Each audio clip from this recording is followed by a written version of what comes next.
اللہ تعالیٰ نے نا اپنی حکمت کے ساتھ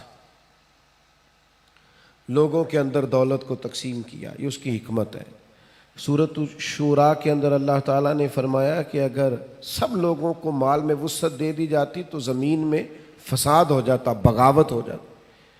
سب کو مال میں وسعت نہیں ملتی، لیکن جن امیروں کو اللہ مال عطا کرتا ہے نا، ان میں غریبوں کا بھی حق ہوتا ہے۔ قرآن مجید کہتا ہے سائل کا اور محروم کا حق ہے۔ یہ جو میں کہہ رہا ہوں اس پر غور کریں، حق ہے، نہیں آپ پر، امیر آدمی پر غریب کا۔ آپ کا خیال ہے وہ مانگنے آیا ہے، اور اللہ کا قرآن کہتا ہے حق لینے آیا ہے، اس کا حق ہے۔ جب انسان کے مزاج میں مالی طور پر گھٹن آتی ہے نا، وہ کنجوس ہو جاتا ہے، بخیل ہو جاتا ہے۔ اللہ تعالیٰ نے مالی طور پر وسعت دے دیا، پر قلبی طور پر تھوڑی سی نا اس کے مزاج کے اندر گھٹن ہے، تو پھر بھی ماحول میں پریشانی پیدا ہوتی ہے۔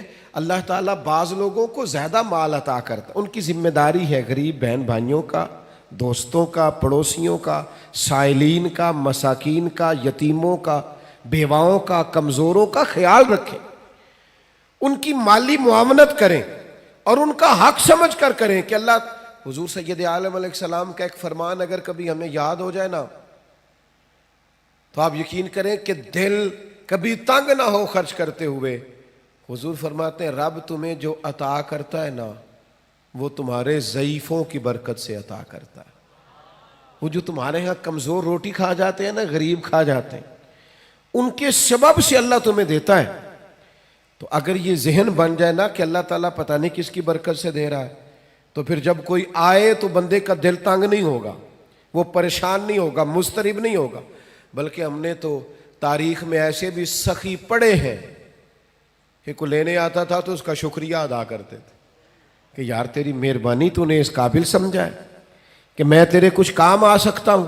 نبی کریم صلی اللہ تعالی علیہ وآلہ وسلم کے اخلاق عالیہ سے، حضور کی سیرت پاک سے ہمیں جو فیضان ملتا ہے نا، اس نقطے کو ضرور سمجھیے گا۔ یعنی آپ کتب سیرت میں یہ پڑھیں گے کہ مہینہ مہینہ کاشانہ نور کے اندر آگ نہیں جلی، چولہا نہیں جلا، کھجور پانی پہ گزارا۔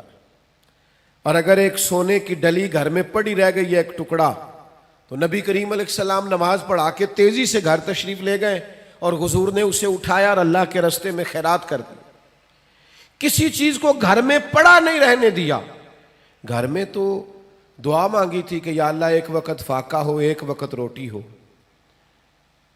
لیکن حضرت جابر ابن عبداللہ رضی اللہ تعالیٰ عنہ ارشاد فرماتے ہیں، بخاری مسلم دونوں میں موجود ہے، فرماتے ہیں کہ جب بھی کسی نے حضور سے سوال کیا ہے نا، تو جو چیز ہم نے حضور کی زبان سے نہیں سنی وہ نہیں ہے۔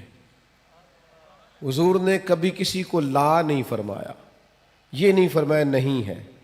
اللہ کرے میں آپ کو سمجھا سکوں، یعنی گھر میں مہینہ مہینہ چولہا نہیں جل رہا، فاقوں کی دعائیں ہو رہی ہیں، لیکن جب کوئی لینے آیا ہے تو حضور نے کبھی نہیں کا لفظ اپنی زبان سے ادا۔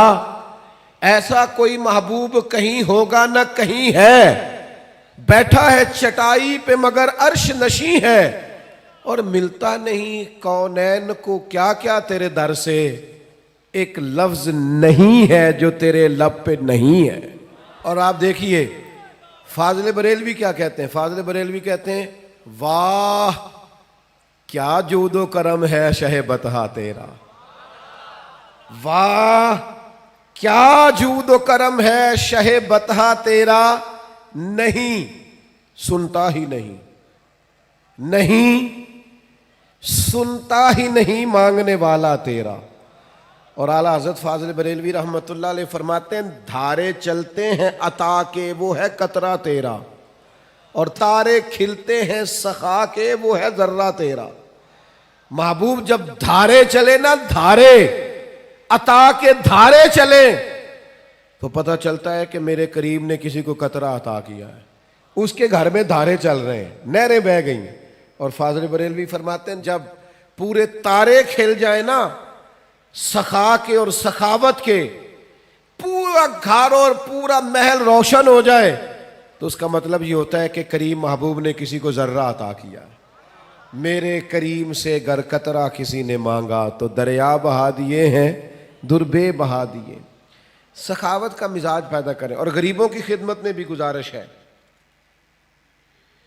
کہ حضور فرماتے ہیں بندہ اللہ کے ساتھ جس طرح کا گمان کرتا ہے رب بھی اس کے ساتھ اسی طرح کا معاملہ فرماتا ہے.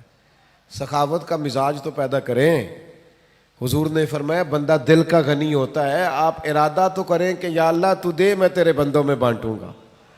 آپ ارادہ تو کریں. وہ کریم ہے, عطا کرتے کہاں دیر لگتی ہے. نبی کریم صلی اللہ تعالی علیہ وآلہ وسلم کی سخاوت, اور کس طرح کی سخاوت, اس سخاوت کا انداز کیا ہے.